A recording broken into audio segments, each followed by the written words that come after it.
So today I'm going to be working on this Big Ben Style 2 alarm clock, and these were made between 1927 and 1932. On the top, it's got so much patina on here you can't read it, but this lever here is for the steady alarm, and then this area here is for the repeat, and this lever here will take it to the silent alarm, and this area here is to turn the alarm on. It's got what they call the original green crackle paint on it with a gold dial, and the base on it has been repaired at one time or patched. You can see they've got the fastener screws. They've got some type of metal wedges in here to hold this base on. Now these bases were made out of pot metal, and if you look real close you can see how it's got a lot of cracks in it, and pot metal is known to do that. In fact, they at one time called it monkey metal. Pot metal, it's hard saying what type of material is in the particular mix. They would have basically kind of a junk metal that they would all mix together. Could be zinc, lead, copper, tin, manganese. They usually put some aluminum in there, very little iron, some cadmium sometimes. Basically, your lower temperature melting metals were used, and it was just a really fast, inexpensive way to make castings. Very quick and easy. But because there were so many different types of metals in your pot metal, it is very unstable, and it usually ends up bending real easy. It distorts and cracks, and it'll shatter and pit with age, because with so many different types of metals in there, it's real susceptible to corrosion from just natural airborne acids. And then the internal corrosion is quite high on pot metals. I will probably be repairing this base on this piece, but right now I'm going to get the movement out and find out why it's been stopping, and we'll just probably end up doing a general cleaning and oiling of it, unless it needs some parts repaired. It is running right now, but it won't stay running.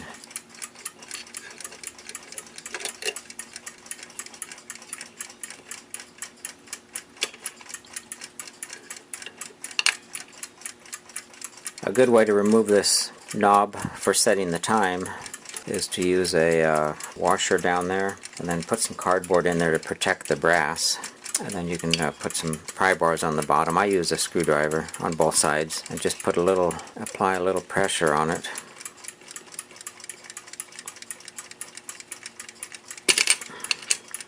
That'll pop it right off of there.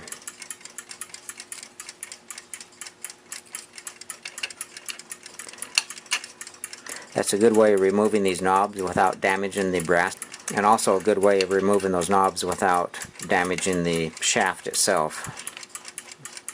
And the indicator knob that sets the alarm just unscrews.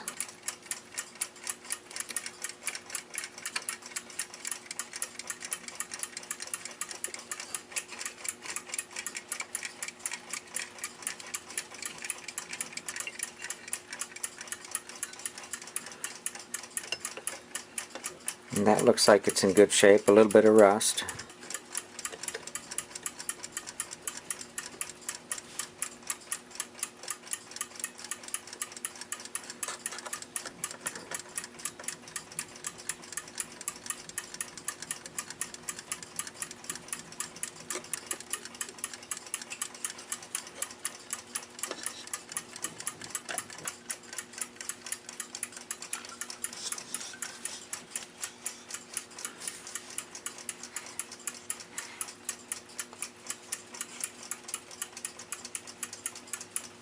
And I'll use the hand puller again.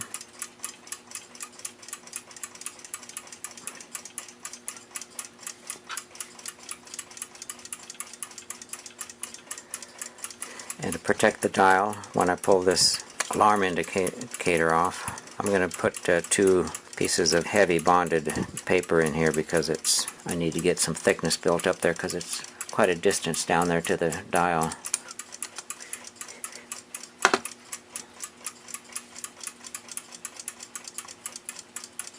And the little locating pins are bent slightly on this dial pan, so I need to bend those back. Be very careful not to overbend them. There's got one here that's broke off. And I see some cobwebs in there. It's like a spider has gone in there and made a nest. And then next we'll get this hour hand off of here.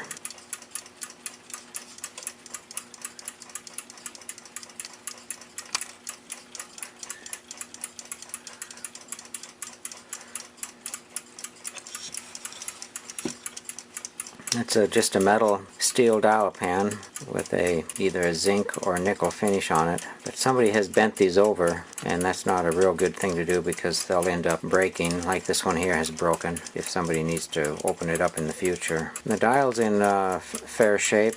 It does have a couple little nicks and mars on it here. I'm going to see what I can do about repairing those.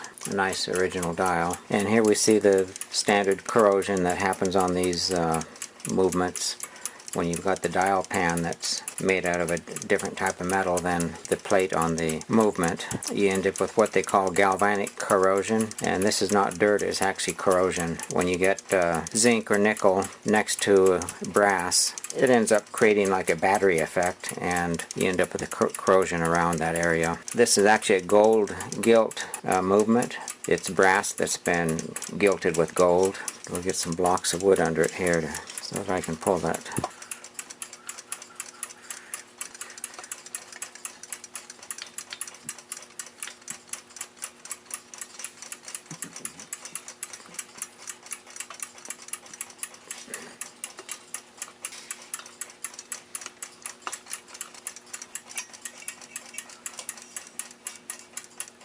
A little bit of rust in there. All in all, it looks pretty clean. Actually, here's a hair in here. Whoever worked on it last lost a hair, it looks like. But the dust cover for the balance wheel.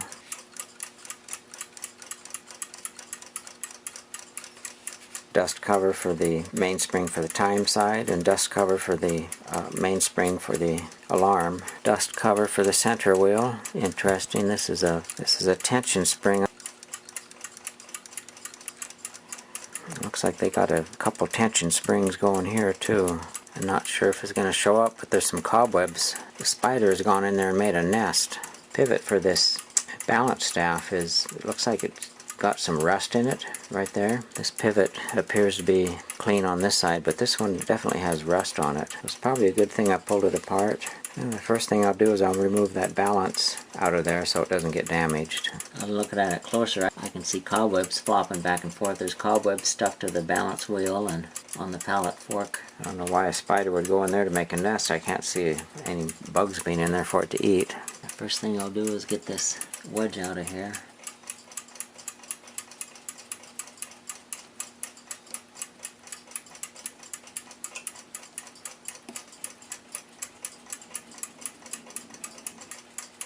And then back this off of here to get the hairspring out of the regulator. Okay, then loosen this cup bearing here until that balance falls free. That's in there tight.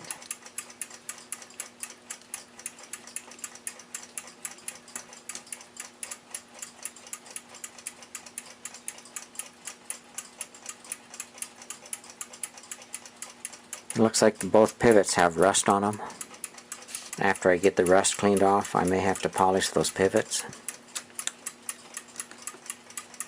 So go ahead and let the mainsprings down. The click right here will push to release the mainspring.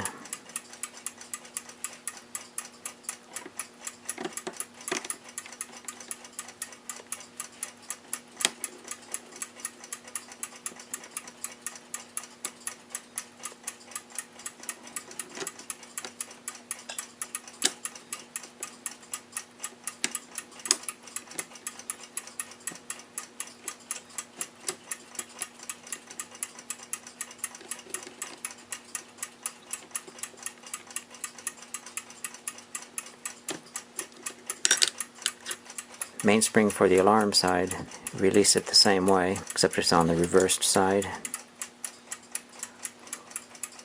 I'll use a screwdriver to hold that click out.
There's signs of over oiling here. You can see all the dried up oil that's got here.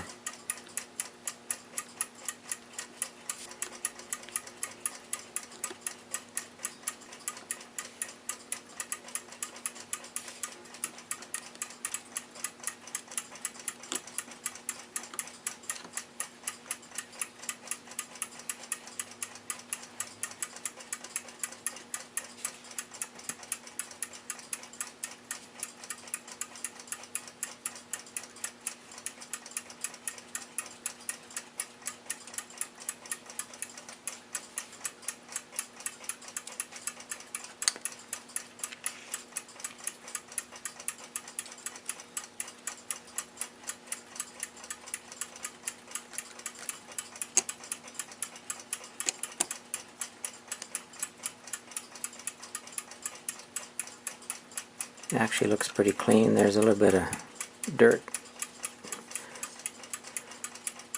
grease on some of the pivot holes. That's pretty bad there. Pallet fork, escape wheel, fourth wheel. You can actually see quite a bit of dirt caked on the pivot here.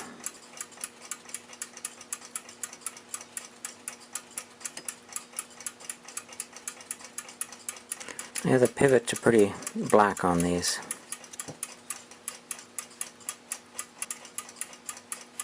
As far as any dates on the plates, you can see the manufacturing date on this was December 4th of 1928. So I ended up finding 4 pivot points that were a little bit too worn out in this movement. I've got them marked here. We've got one right here and one right here. And when I put some pressure on the assembly, you can see them moving back and forth. The pivot hole is worn into an egg shape. And then there's 2 more on the opposite side. And one of these, somebody has used a punch, and they punched the plate material here, and they attempted to squeeze the material to take up the slack of that. And you can see where they damaged the plate by using that punch on here. And when I put pressure on those wheels, you can see they're moving considerably. So I'm going to go ahead and fabricate some bushings and get these wheels tightened up.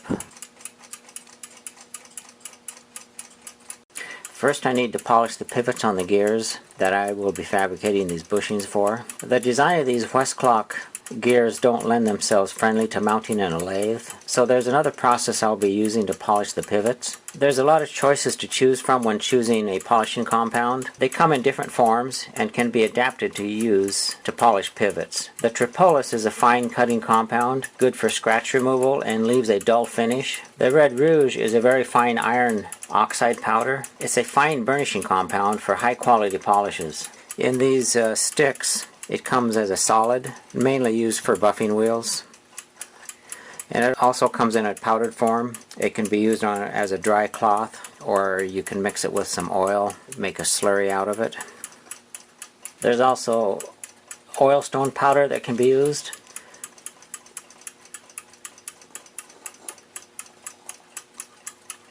It's very fine powdered Arkansas stone. It's a fine compound for a high quality polish. And then there's also diamantine. It's also a white powder.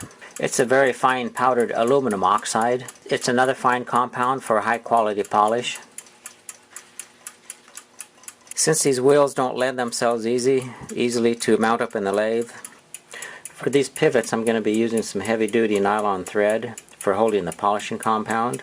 I'm going to choose to use the diamantine mixed with some clock oil. For polishing these pivots using a thread, you'll need to tie off one end of the thread to a stable object. The other end is held by one hand, and the polishing compound is applied to a section of the thread.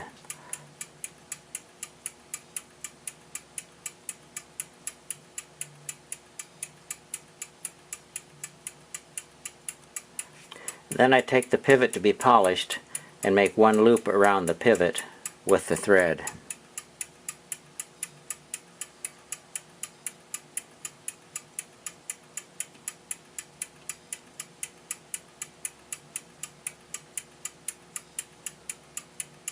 Then hold one finger on the end of the pivot to prevent the thread from sliding off.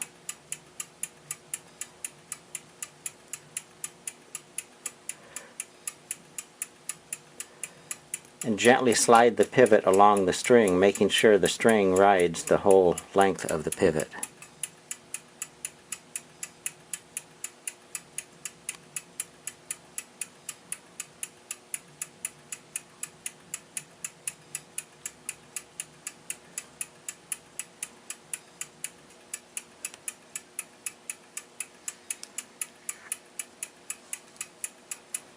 And you can see it does a real fine job on polishing.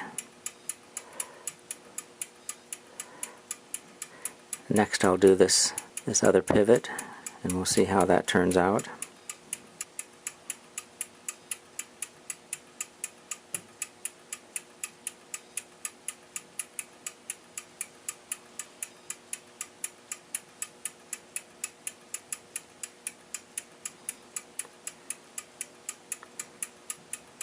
And you can apply as much or as little pressure as you want on this while you're doing these.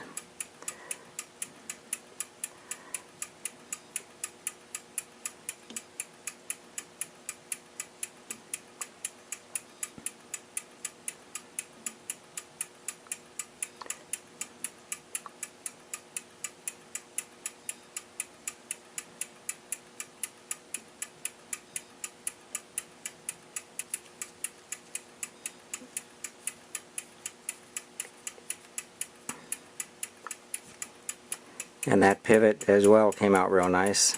So I can do a final cleaning on these, and then they'll be ready to install.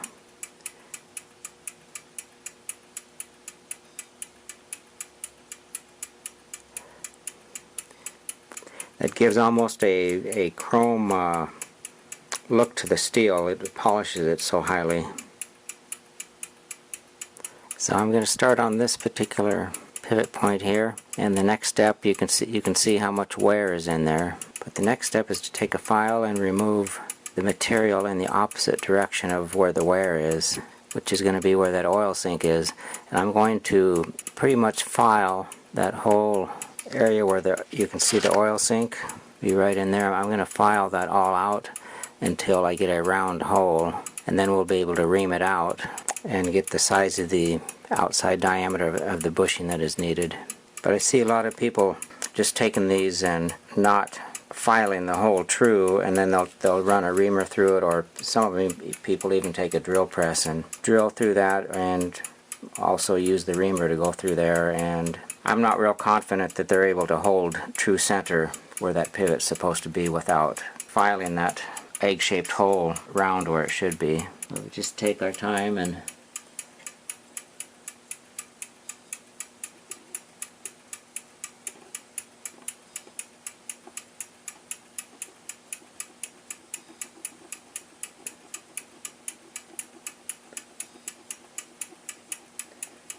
we'll just work on this until we get that filed out so that it's a round hole again.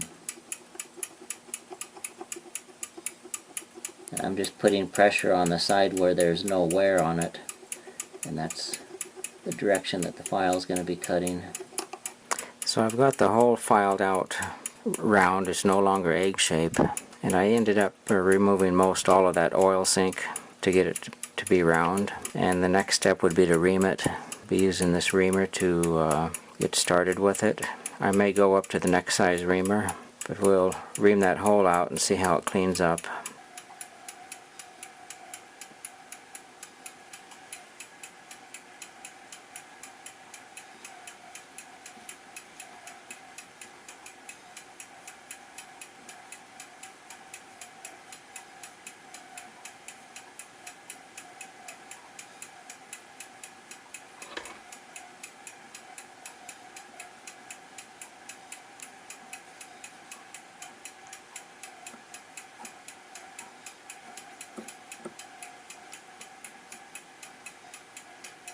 Okay, we got that hole reamed out now. Next step was to fabricate a bushing and press in there. And to fabricate the bushings, I'll be using some of this bushing stock I have. And I'll just choose a size that's slightly larger than the outside diameter of that reamed hole, and then just go ahead and cut it out on the lathe.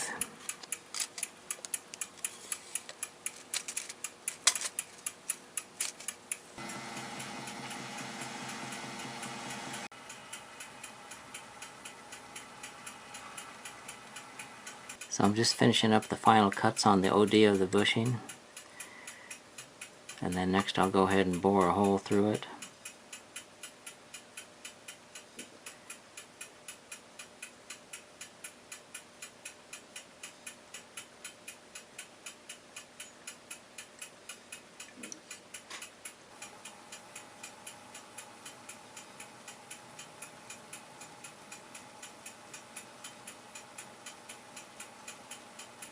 So I'm ready to drill the hole through the bushing now.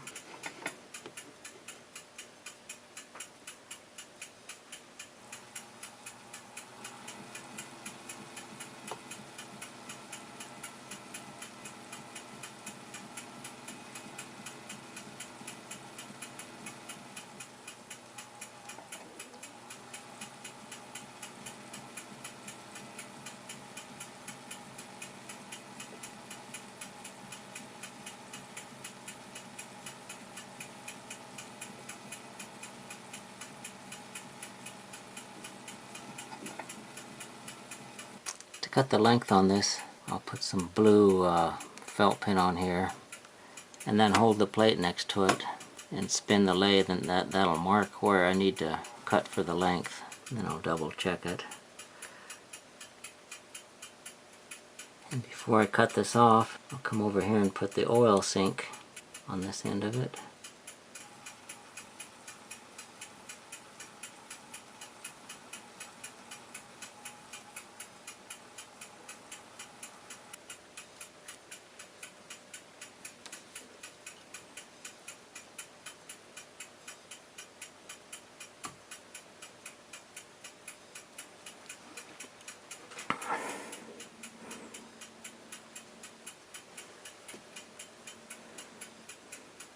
So now I'll go ahead and finish off the back side of this bushing, and we'll get it pressed in the plate. So I've got the bushing, the back side of the bushing faced off, and I use this jewel collet for that.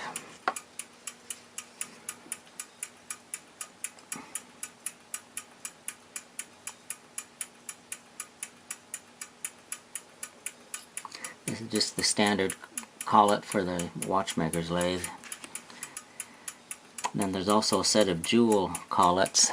They're for making jewel settings, and also for these real small bushings. They work real good. There's an adjustment on the back of them here, so that you can push your workpiece in, and then you can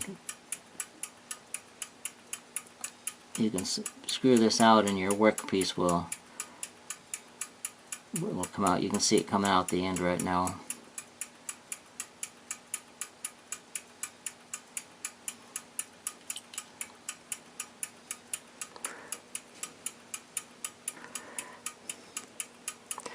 There's the bushing that they'll be pressing in there.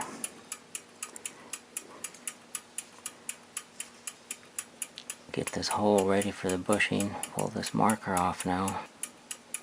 And in this area here where somebody in the past has punched the metal and they've deformed it, I'm going to remove the high spots off of that, and I don't want to deface the gold gilt on this plate, so I'm going to put some paper there to protect it, and then just run a stone across there and see if it'll, and it's cutting some of that metal off. I can feel it.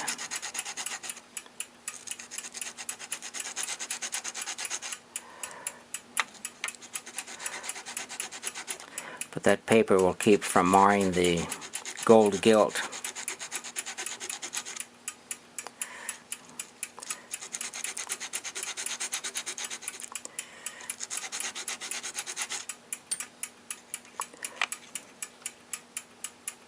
And that took that burr off of there that they had left on there. So now I need to fit the bushing in there, and the reamers are tapered slightly, and I also taper the bushings I fabricate slightly. So now I'll go ahead and press that in there, and I just use a standard staking tool with a flat punch. And we'll just go ahead and place that on there like this, and then press it in. Always press them in from the back side. Just a couple light taps.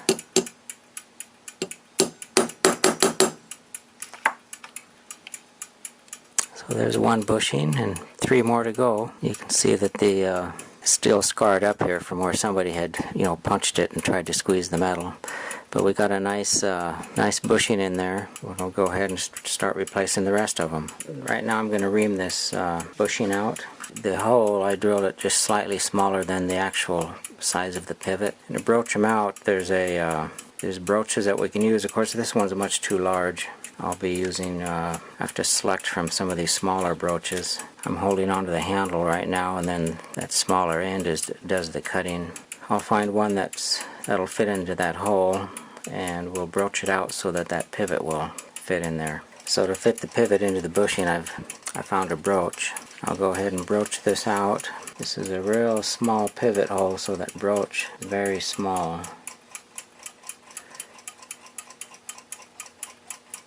Got to do this very slowly so you don't break the broach.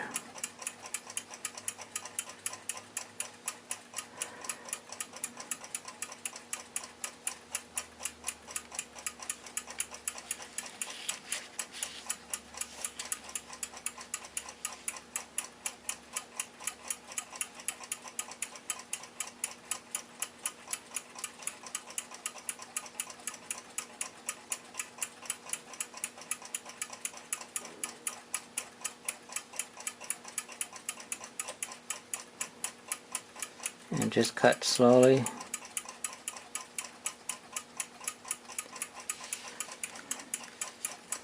Little by little until that pivot will go through that bushing. It's almost there.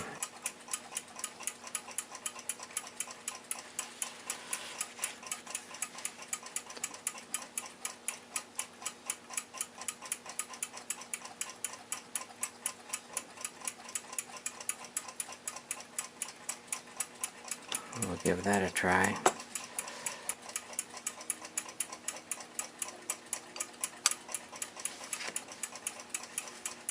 And it looks like it's fitting pretty good now.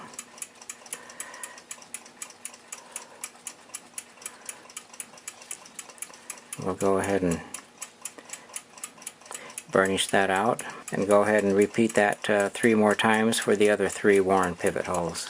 So I ended up replacing 3 bushings. That 4th one I determined was going to be okay. I've got them marked here, the ones that I replaced. You can see it's much tighter. And the wheels turn real free. So we'll go ahead and move forward from here. These cup bearings for the balance staff are a little bit of rust in them, and they're a little bit rough, so I'm going to go ahead and polish them out.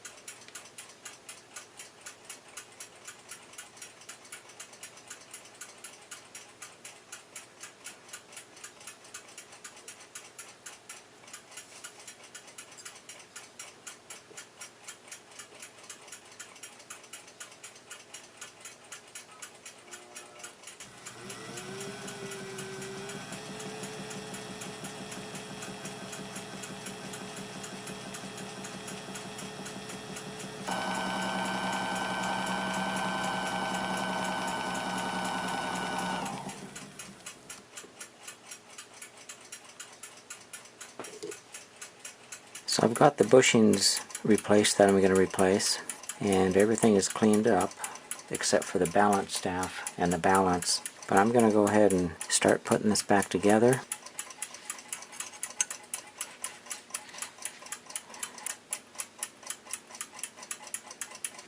And we'll press that on with a punch. First I need to get this anvil, find a hole in the back here that just fits it real snugly.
Got the mainsprings all cleaned up. They take a very slight amount of oil in 3 places, and then once they wind up, that oil will get evenly distributed. Main thing is you don't want to oil these too much. If you do, the oil will run down the plate and make a big mess.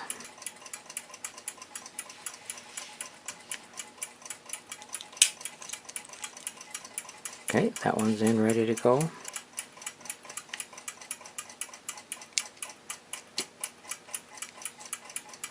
This is the alarm setting wheel. It gets a washer on the inside here.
Another alarm mechanism.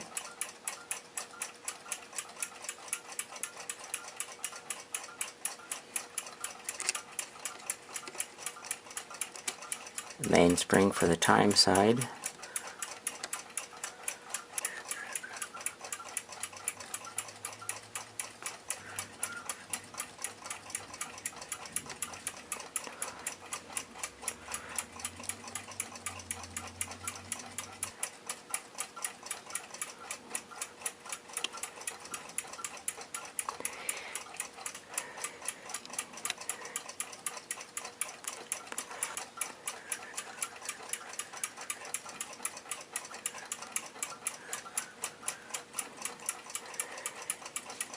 So I've got this movement all back together. It's all oiled. So next I'm going to go ahead and get this balance reconditioned. It's got a few spider webs on it as well. But there's one end that looks like it's either got rust or really dried up oil on it.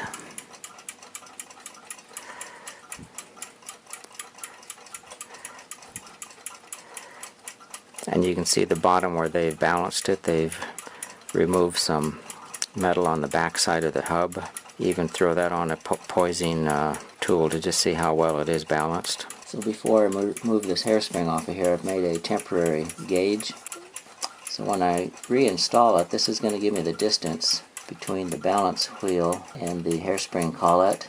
It'll make sure I get that distance correct when I put that back on there. And also need to take note of where the split in the hairspring collet is in relationship to the impulse pin on the balance wheel. Here's the impulse pin, and what I'm seeing is this hairspring collet is opposite, completely opposite of the pin. So when I reinstall the hairspring, I'll make sure that collet is in those two clocking positions, and then it'll go back right where it came from. But I need to remove that hairspring so that I can recondition these pivots on the balance staff. Different ways of removing that hairspring collet. This is just one way. If we just put a needle in there, and it'll loosen up and come off of there.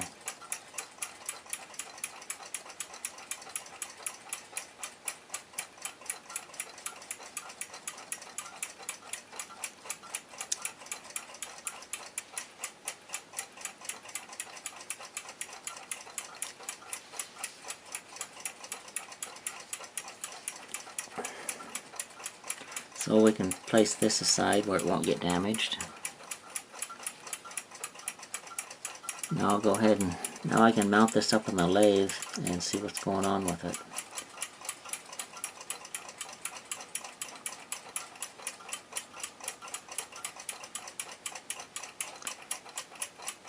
There is some type of red residue on that pivot. It's either a reddish grease or it's a real light layer of rust. This pivot here looks pretty good.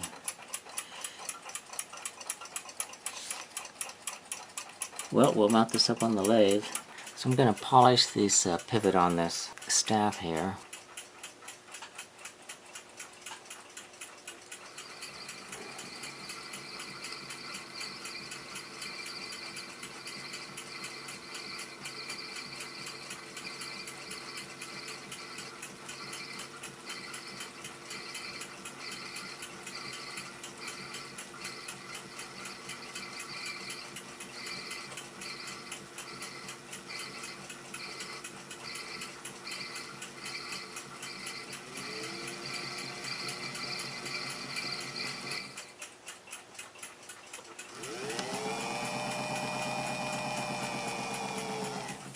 And after that rough stone, I'm going to use this Arkansas stone.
And then I'll finish up with some diamantine.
So I got this pivot polished, and I would say that's better than what they came out of the factory. But let's get the other side reshaped.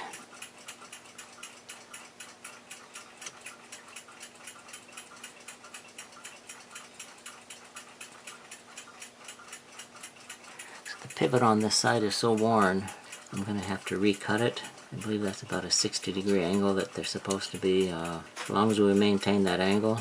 And this staff material is very hard, so I'm using a carbide graver. And we'll just reshape that till we get a little better point on it.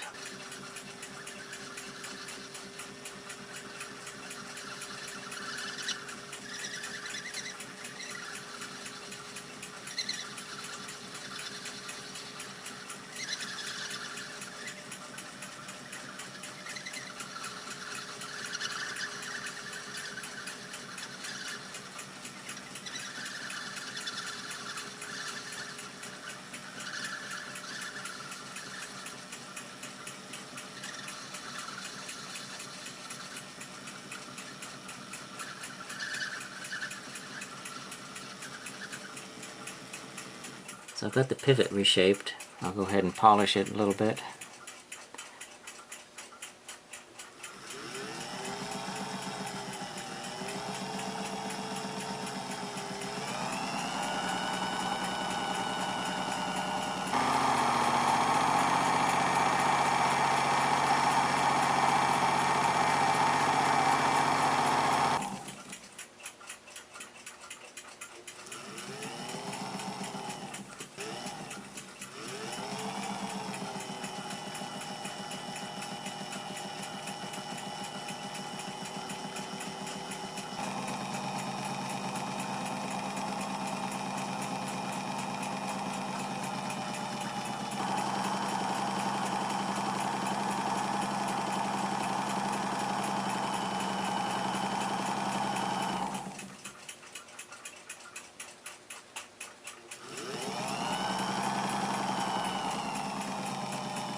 You know, I'll use a little bit of diamantine on it.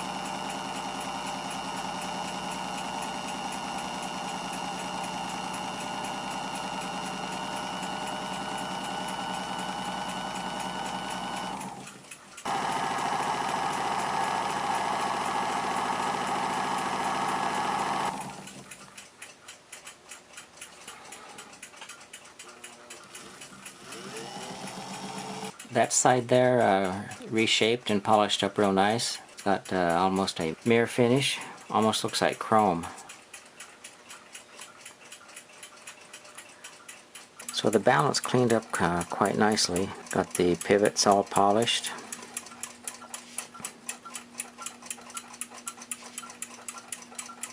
And you can see the on the back side of the balance where they've poised it, which is basically making sure that there's no heavy spots in it.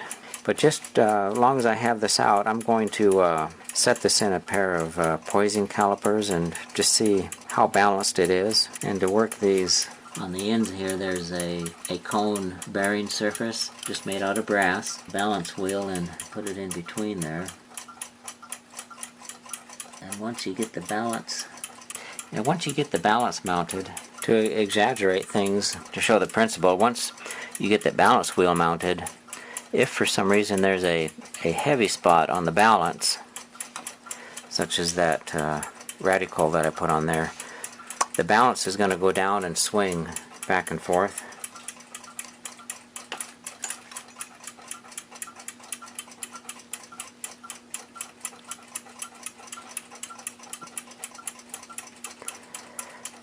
And that's what you don't want to happen.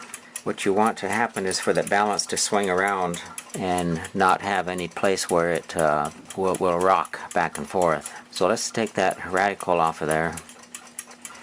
And the principle is to just go ahead and spin the balance, and it should not rock. And right now I see it's rocking.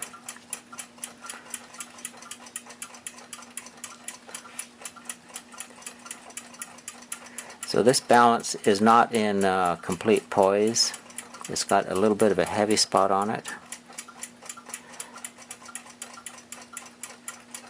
And you can see it comes to rest.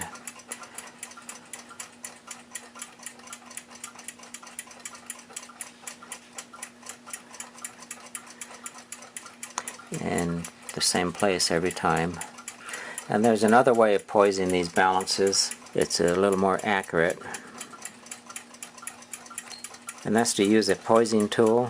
This tool is actually for a little higher quality balance than these, and this jeweled surface would actually contact the actual pivot of the balance wheel. And because of the conical pivots on these, so I'm going to put this on here and we'll see if it'll be a little more accurate.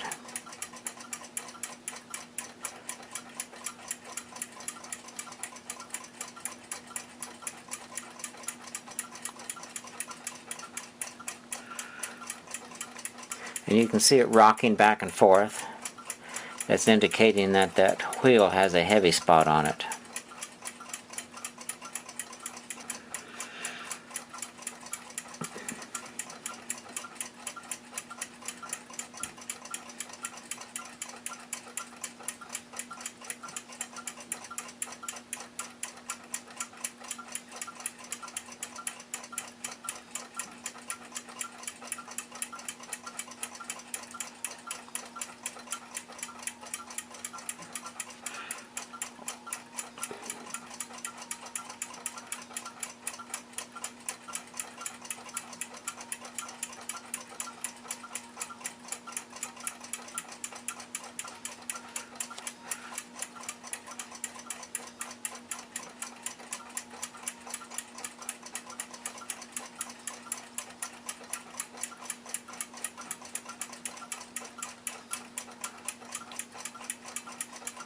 Now I can take some material off of that lower end of the balance wheel to bring that more into poise.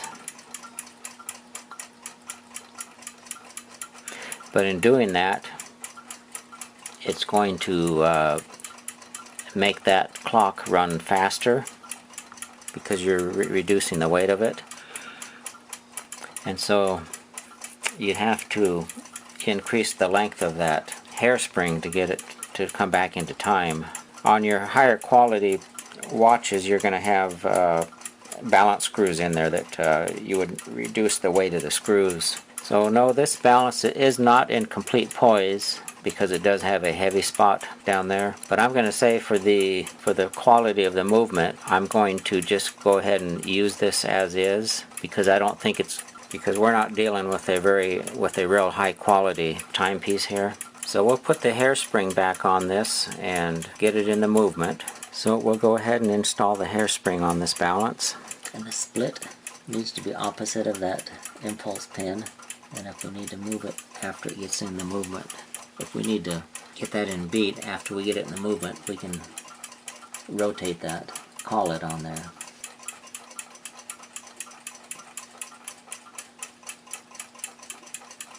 I'll use a hollow punch to push that down.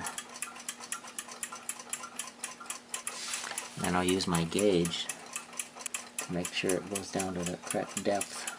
Looks like it's got to go just a little bit more.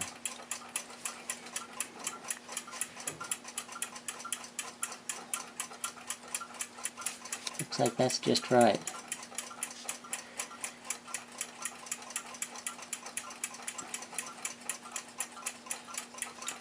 So now I can get that in the movement.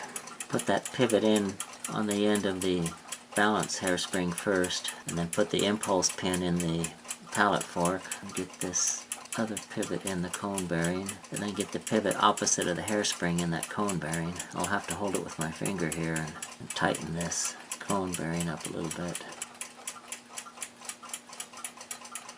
So we'll snug that up a little bit more.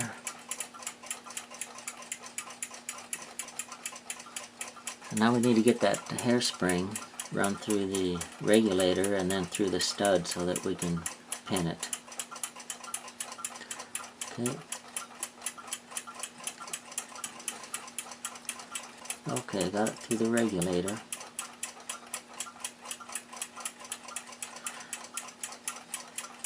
And it made it through the stud right there. Now we just need to put the pin in there.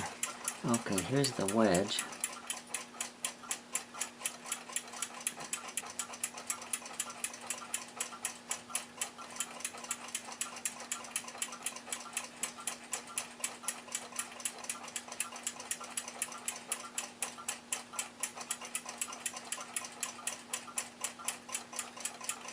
Press that wedge into place. Now to set this in beat, that impulse pin, which is in the center of this balance wheel arm, needs to be pointing at the pallet fork pivot and also the escape wheel pivot. And it looks like it's pointing right at them, so I'm going to put a little bit of oil. Put some oil on the balance pivots.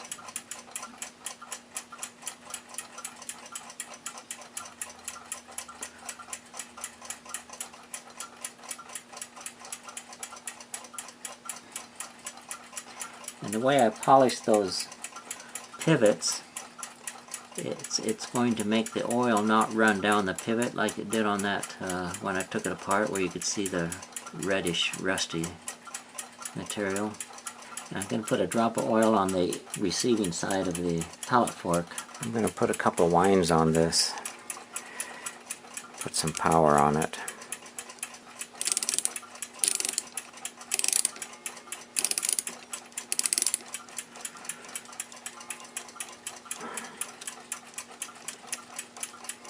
And then these pin levers, you get a drop of oil on the receiving pin of the pallet forks. Stop this a little bit so I can get in there. Right here on this pin, the one that receives the escape wheel teeth. Just a little bit of oil on that pin, and just a drop of oil on the other pin. And that's just on the receiving side of that pin. You don't want to get too much, because if it gets too much it'll load up on the escape wheel teeth. I've opened some of these up where the people have oiled each individual tooth on the escape wheel and they get all gummed up. I'm going to go ahead and adjust the cone bearing on that balance staff. I just turn this in until the staff, till the balance slows down. Just right about there.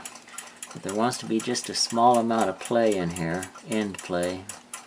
Right now there's very minimal. The balance has real good motion on it. I believe it's going to stay running. It may even run better than from the factory. So I'll just continue reassembling it.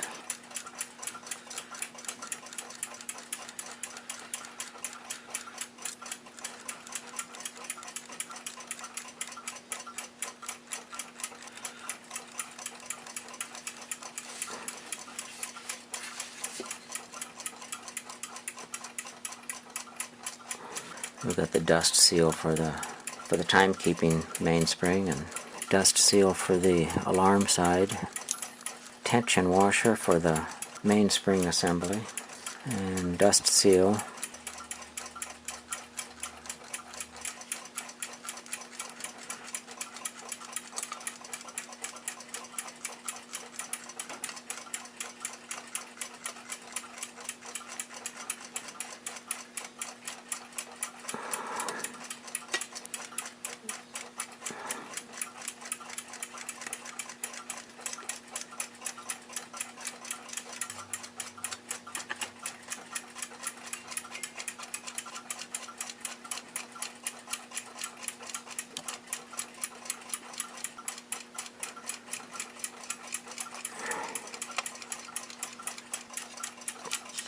And as far as mounting the dial, see, somebody in the past has bent these over, and we've got two of them that are broke off. But I'm going to straighten these out slightly, and I'm not going to bend them when I put it back together. Even got some cobwebs on here. Before I assemble any further, I need to deal with that case. The case, all in all, is in fair shape. As I mentioned earlier, this pot metal has deteriorated, and the fasteners broken out the case. We'll pull this apart and see what is going on there.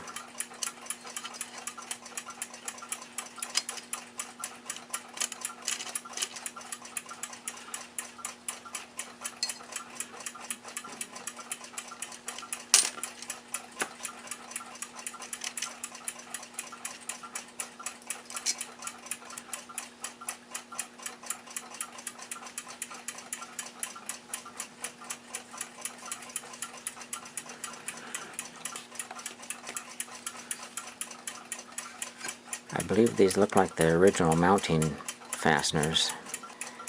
We'll get rid of that stuff there.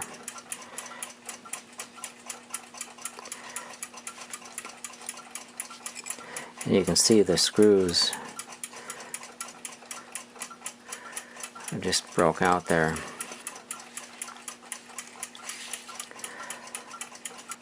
And I believe what I'm going to do on this is use some epoxy. We can solder this in, but it's quite a big repair here. I have soldered pot metal repairs before, but this is quite large, and I think I'm going to go ahead and use some epoxy, and then I'll be reinforcing that epoxy with I have some powdered cast iron metal that I'll be reinforcing it with. So to prepare this, I'm going to taper the edges on both directions so that once the epoxy is in there, you'll have kind of a locking effect.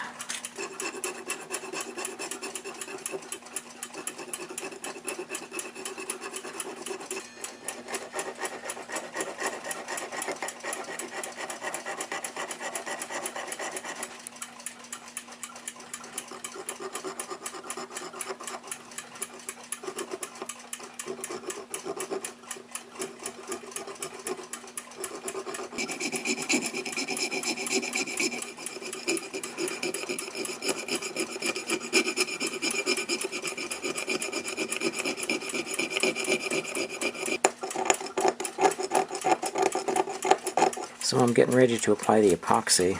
I need to tape off the areas where I do not want the epoxy. That just makes a lot cleaner job out of it.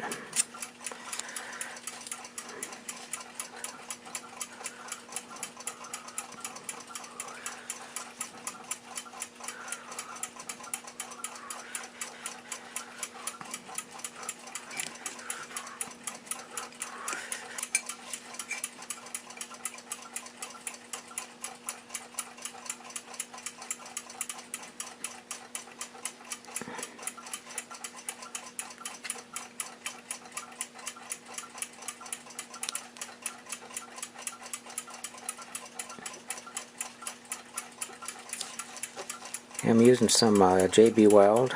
This particular one is reinforced with some steel, but I believe I'm going to also add in some cast iron material to it.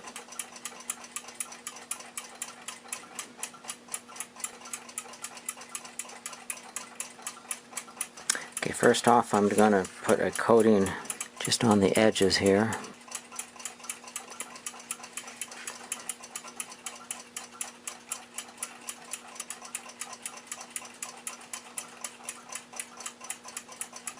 And then I'm going to take this cast iron powder and add just a little bit to it.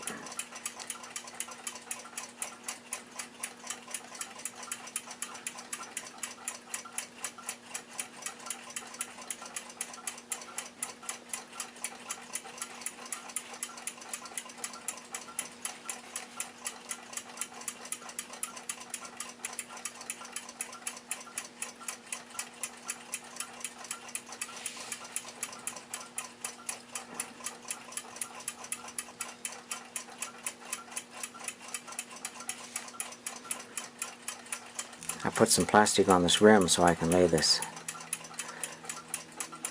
on there and use it as a mold.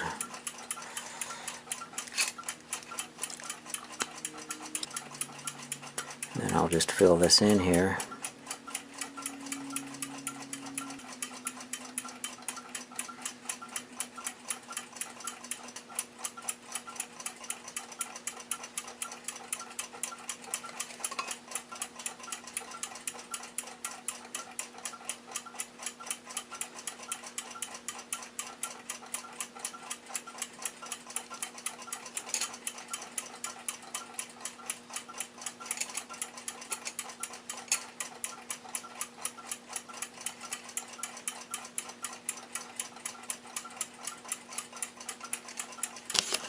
So I've got the cast iron reinforced epoxy all applied, and I'll just have to wait until tomorrow to finish it off and see what it looks like. So the epoxy is all cured up, and to get that epoxy roughed out to the right shape so that the bezel will nest in there, what I'll be doing is taking the bezel and wrapping some sandpaper around it, and then we'll take this base and just turn it real slowly. What that's going to do is that's going to mark the epoxy, and it'll tell me where the high spots are.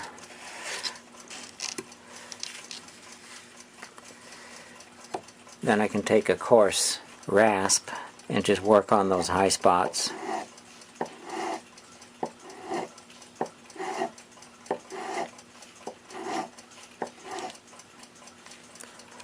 On both sides.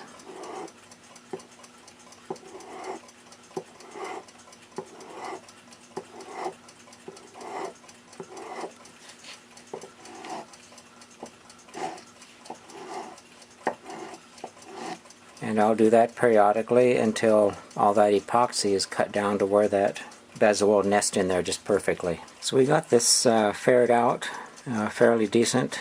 It is a repair. This basically would be non-decorative because once the piece is together you're not going to be able to see it. So that's about as far as I'm going to do for finishing on it. And then the back side. If it was decorative, I'd go ahead and fair it out and smooth it out more. Now I'm going to need to locate the holes in it for the fasteners.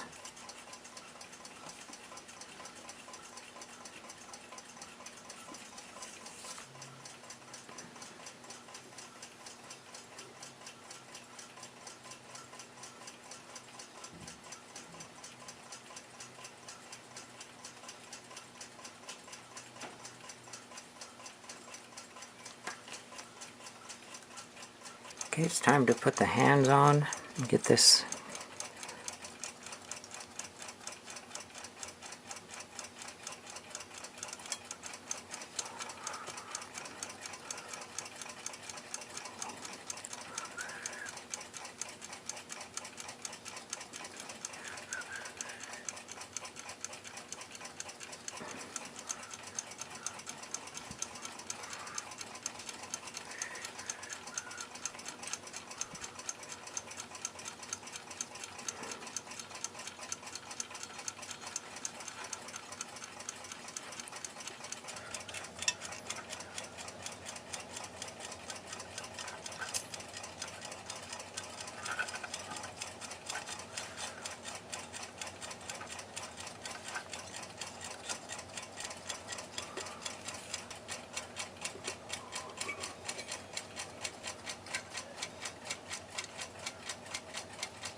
I didn't spend a whole lot of time fairing it out because it is a non-decorative area. And you can see a little bit where the epoxy came through on this area here, and this area here,